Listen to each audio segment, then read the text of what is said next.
Hey everybody, welcome back to Born Again to Live on this beautiful Wednesday, Hump Day. It's a hump day, Eric. Oh, man, that commercial's still so funny every time. Dude, I genuinely laugh every time I see that thing. It don't come on very often. But I haven't seen that commercial in years. Oh. So we're here at the midpoint of the week. We're getting towards the end of Ruth. It is chapter 4 day. It is.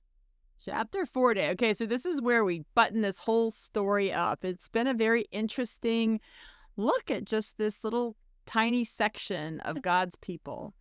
And it's cool how it lays between like Judges and then the start of David. Yeah, absolutely. And we're gonna get to a little bit more of, there's definitely a tie-in to David here.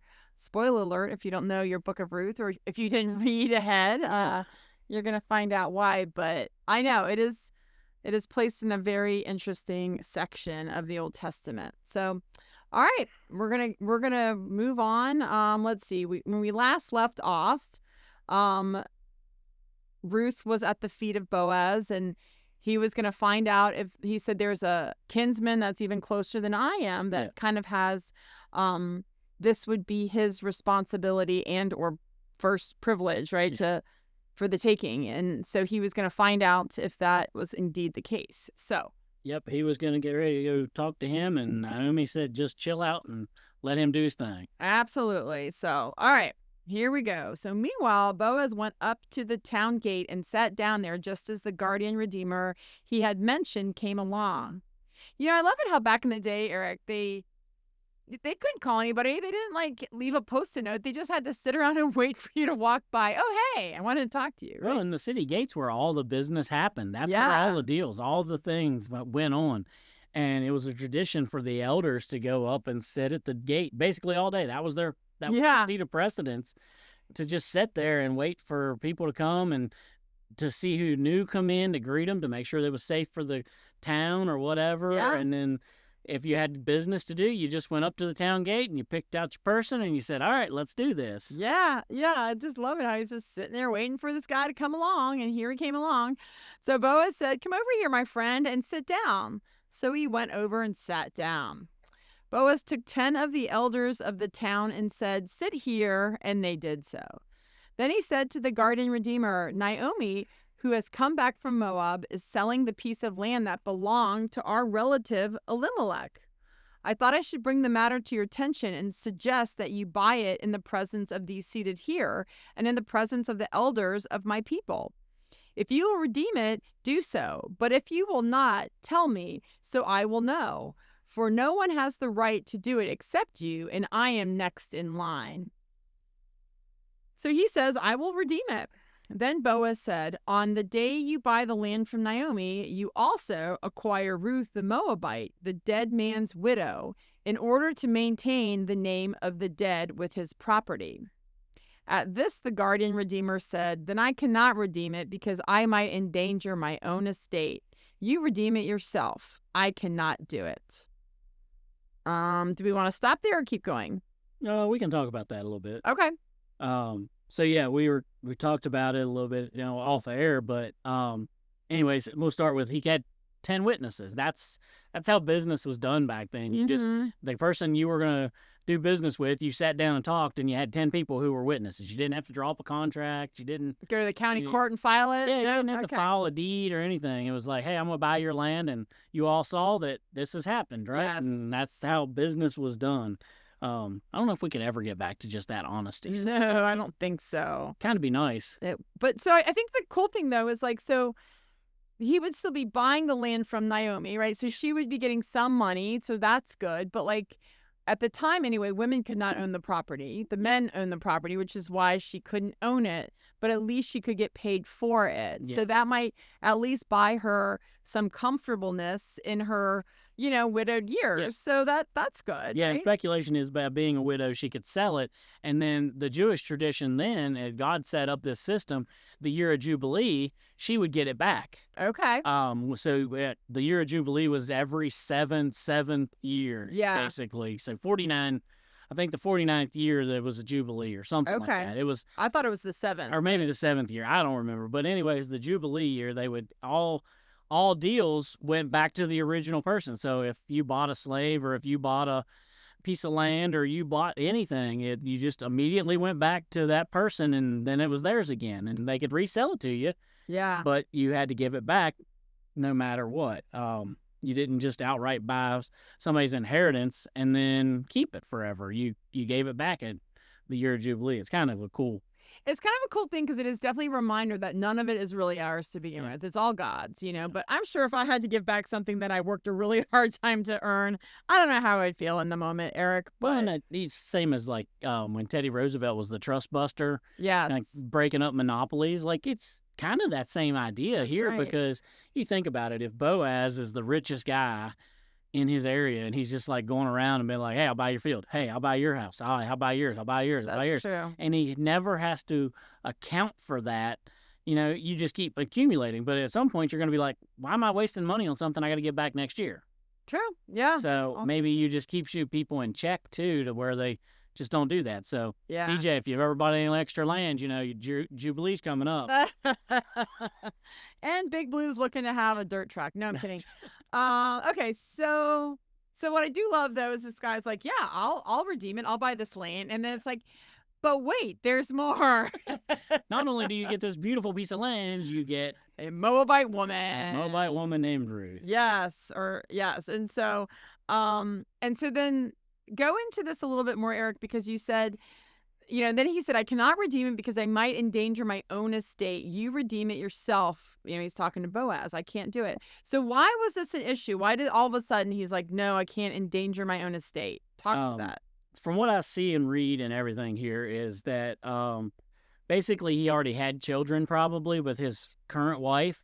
And if he takes on this land and Ruth has kids, then he would have to maybe use that his current inheritance that he has for his kids, break it up and give it to the widow, right, to Ruth's kids. Okay. So it'd be like if I had 2 kids and I married a woman with 2 kids, and then my estate just got split 4 ways instead of 2 ways. Yeah. So you would be shorting your kids, and he didn't want to take the chance of doing that, I think. Gotcha. Yeah. Well, and again, this one was a Moabite, right? Yeah. I know when I was reading in, the introduction of on my Bible app, it talked about how let's see, where did I read this?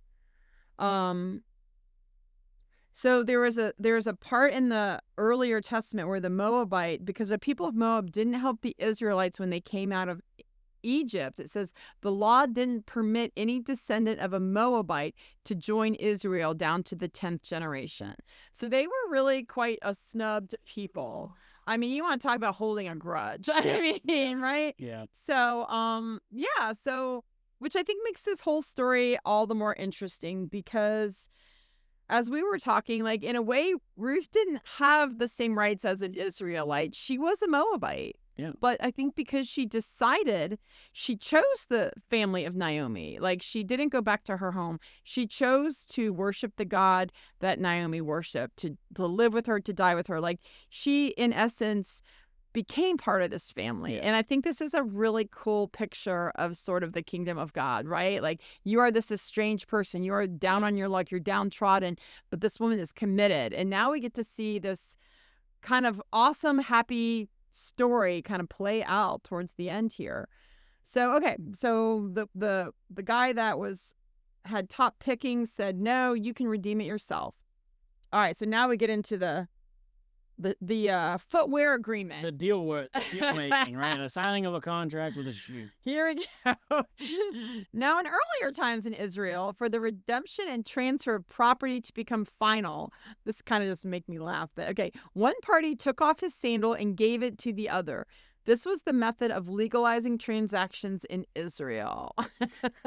If only. I just imagining, like, seriously, this guy who's got like 10 different people's lands, his shoes are nailed up on the wall. Like, I know, right? Like, this property belongs to that guy, and this to that guy. And on the year of Jubilee, do you give them their shoe back? I don't know. I'm wondering, because what if your shoe sizes aren't the same? I don't know. Like, I guess it's how you keep stuff like this belongs to this person, because somewhere out there it's like those best friend like charms, like heart that they fit together to make one. But anyway, it's just a kind of an interesting little way to do business here. But alrighty. So the guardian redeemer said to Boaz, "Buy it yourself," and he removed his sandal. Then Boaz announced to the elders and all the people, "Today you are witnesses that I have bought from Naomi all the property of Elimelech, Kilion, and Mahlon. I have also acquired Ruth the Moabite, Mahlon's widow, as my wife in order to maintain the name of the dead and his property, so that his name will not disappear from among his family or from his hometown. Today you are witnesses." Then the elders and all the people at the gate said, "We are witnesses. May the Lord make the woman who is coming into your home like Rachel and Leah, who together built up the family of Israel. May you have standing in Ephrathah, right? And be famous in Bethlehem. Through the offspring the Lord gives you by this young woman, may your family be like that of Perez, whom Tamar bore to Judah." All right. Do we want to stop there? We can keep going, right? Yeah. Okay. So Boaz took Ruth and she became his wife. And when he made love to her, the Lord enabled her to conceive and she gave birth to a son. The woman said to Naomi, "Praise be to the Lord, who this day has not left you without a guardian redeemer. May he become famous throughout Israel. He will renew your life and sustain you in your old age. For your daughter-in-law, who loves you and who is better to you than 7 sons, has given him birth." Then Naomi took the child in her arms and cared for him. The woman living there said, "Naomi has a son," and they named him Obed. He was the father of Jesse, the father of David.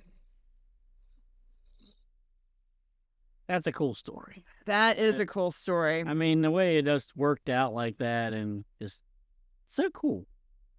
Yeah. I was looking to see. I couldn't find out what Obed meant. That's what I was looking for. But, yeah. Not really seeing it here. So, anyways, yeah, they make the deal, and I think it's so cool that they say that like they witnessed it, and then they turned around and pronounced a blessing. Yeah. Over this Moabite woman. Yeah. Again, it's the sign of what the kingdom of God is now. That as soon as you come into the kingdom, you're blessed. You get that blessing. You get that. And it's so cool that that's how God just showed us in this one book his whole plan of salvation. Yeah. And how like this woman was not born into the family. She was chosen into the family. And that's the same with us, right? You know, scripture says we are adopted into kingship. Like, you know, God adopts us into his family, and it is by choice. It is not by this birth. We are born of Adam, like who was the first one to sin, but God's got a whole different plan for us. So I found it. Obed means servant. Oh, perfect. Yep. Makes sense. It's just interesting to see what these names meant because they got stuck on sick. Like I'm still stuck. I know. How would you name your kid Sick? Yeah, let's name him Servant. That's a much better name. And also like Naomi was redeemed because now she had a male grandson, right? Like now she had somebody to look out for her as a widow, someone to provide for her, somebody to protect her, and and her land would stay in the family kind of a for thing. generations. Yeah. So it was a really great thing what happened here.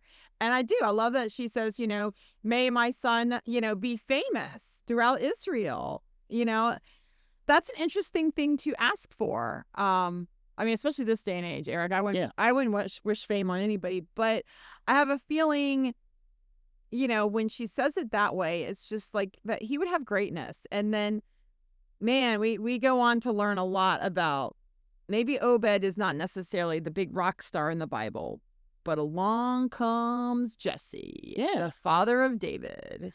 Yeah, and then I think Naomi in that realized what Ruth had done.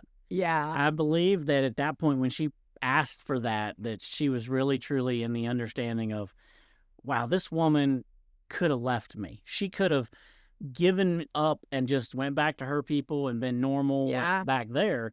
But she chose to come in here and accept who we are and what this God we have served does, and then go through the path that she went through and never to forsake her, never leave her, and then to redeem her. Because without it, would she have been redeemed? Probably not. She'd have probably just sold her property. Yeah. And lived as a maidservant to whoever bought it or whatever. Absolutely. So, yeah, I believe she had an understanding at that point that, man, Ruth did something special here. And that's why I think that God had this plan for Ruth's life was not just to show us and to show, Naomi, but to give us a path that, like, hey, you don't have to come from God's people to be a God's person. Yeah. And that's right. The Moabite then birthed the person who's going to be the line that eventually gets us to Jesus. Right. So it's just really crazy that that's where that goes, is it goes all the way to Jesus from Ruth. Yeah. And there's only, I think if you read the genealogy in Matthew, there's 2 women mentioned in Jesus's, it's this one, and then what was the one who the helped the prostitute, spies? right? Yeah. Man, you're asking me the wrong day. Rahab, prostitute, yes. Yep. But those are the 2 that are mentioned, other than Mary, his mother, but from being from this line that were created. So again, I mean, a prostitute, the lowest of lows in that time, and then the Moabite, which wasn't even one of their kind. Yeah. They still get this whole thing happening. So I think what's also cool is, like, this really is a story that says God is never quite done. Like, when the story started, Ruth was widowed. She's with her mother-in-law. She's in a strange land. Like, the story started out awful. And how much of us, we find ourselves in this story, wherever we are in our book of life or our chapter, we find ourselves in a chapter that is really difficult, is really stormy, and it just feels like we're finished, right? I mean, we definitely know Naomi felt that way. She was bitter. Her life was over. It was trash. She was done for. But, like, God is never quite done. You kind of just got to hang in there and see what's coming around the bend, because he's not going to leave you. He's not going to leave you. And he's not going to leave you where you're at. And so, to me, this is a great reminder to just, man, when it seems like things are doing nothing but going the opposite way of good, that there's still more to be said. There's more to happen, and there's always that redemption. So, all right. So the last little chunk of Ruth 4 to finish off this book is the genealogy of David. This then is the family line of Perez. Perez was the father of Hezron. Hezron the father of Ram. Ram the father of Amminadab. Amminadab the father of Nahshon. Nahshon the father of Salmon. Salmon the father of Boaz. Boaz the father of Obed. Obed the father of Jesse. And Jesse the father of David. So a direct line to King David, the man after God's own heart. Yeah. Who screwed up a bunch too. But we went through that one last season. If you want to check out last season, then you could check out our David series. But I love the book of Ruth. It's a short book, so you can get through it fairly quickly. Yeah. And if you keep reading it, God will reveal new things to you all the time in this book. And I read it, I don't know, we were going to plan on talking about it last week when we were recorded together. And I read it before that. And today I started reading again and was just going through it. And I'm like, wow, I didn't see that before. And I didn't notice that before. And then I checked the notes in my study Bible. And I'm like, oh, yeah, that's cool. I never knew that or whatever. So that's how God works with Scripture. And I mean, you can read a book 100 times, and I bet you he can give you 100 different things. Oh, for sure. Absolutely. Well, the thing that I guess as we're reading about all this grain and the gleaning and whatnot, like, what stood out to me is I'm like, wait a minute. I remember this, picking the grain heads from another story in the Bible. And I just love how this one paragraph in Matthew 12, it connects all the stories. And so we go from Ruth gleaning the fields and picking the grain. Well, here in Matthew 12:1, it picks up. It says, at that time, Jesus went through the grain fields on the Sabbath. His disciples were hungry, and they began to pluck heads of grain to eat. But when the Pharisees saw it, they said to him, look, your disciples are doing what is not lawful to do on the Sabbath. He said to them, so basically they're saying they're doing what's unlawful, meaning they're working, right? They're picking grain on the Sabbath. And Jesus says to them, have you not read what David did when he was hungry and those who were with him, how they entered the house of God and ate the bread of the presence, which was not lawful for him to eat, nor for those who were with him, but only for the priests? Or have you not read in the law how on the Sabbath the priests in the temple profane the Sabbath and are guiltless? I tell you, something greater than the temple is here. And if you had known what this means, I desire mercy, not sacrifice, you would not have condemned the guiltless, for the Son of Man is Lord of the Sabbath. So here we have Jesus picking the grain, feeding his hungry disciples, talking about David, who, again, turns into the lineage of Ruth. Like, to me, it just kind of connects this whole story. Well, and it also connects the mercy. Right. Because if you look at what the religious people or what the religion said, I mean, Ruth should have had nothing. Yeah. Ruth should have been banished when she came back. Yes. And instead, she gets the mercy of Boaz to be redeemed in a way that then turns into the blessing that is Obed and Jesse and David. And then, so we're always talking about this mercy and grace that God provides, and Jesus ties it all together by just saying, it's okay. I mean, you don't have to be perfect for God to use you and to redeem you and to make you right. And he's like, I am better than the Sabbath. Like, I'm better than the temple. Like, come on now. Like, if he can do this with my lineage all the way through and pick all these people out and that were flawed and all this stuff, and it can turn into me. Like, it's just amazing. And that the whole thing revolves around the mercy of God to fix everything there. Yeah. It's just a beautiful story of redemption. I love a good happy ending, Eric. That's exactly right. Yep. It's a true love story. Hallmark should have picked that one. I mean, really, they should have. But hope you listeners liked Ruth. Hope you liked us going through it. We're going to try maybe more often to do a book like that. And we'll get those one chapter books, there's only 5 of them, so we can do those. Yeah, that's very true. But no, it's cool to go through cool little stories like this and just see what God says to you. And I encourage you to read it, go through it and look at it and see what he says to you. I love it. I've got some ideas for I love the idea of doing Daniel maybe in the near future, and maybe even some Joseph. Yeah, I like story of Joseph. He's cool. Yeah, he's got quite the adventure going on as well. But guys, we love it that you join us, that you're part of our day, you're part of our Born Again to Live. Hit us up on Facebook, Born Again to Live podcast, and we'd love to hear from you. And if you've got prayer requests or just anything you want to share, be a part of the conversation. All right, we'll be back tomorrow. Bye. Yes.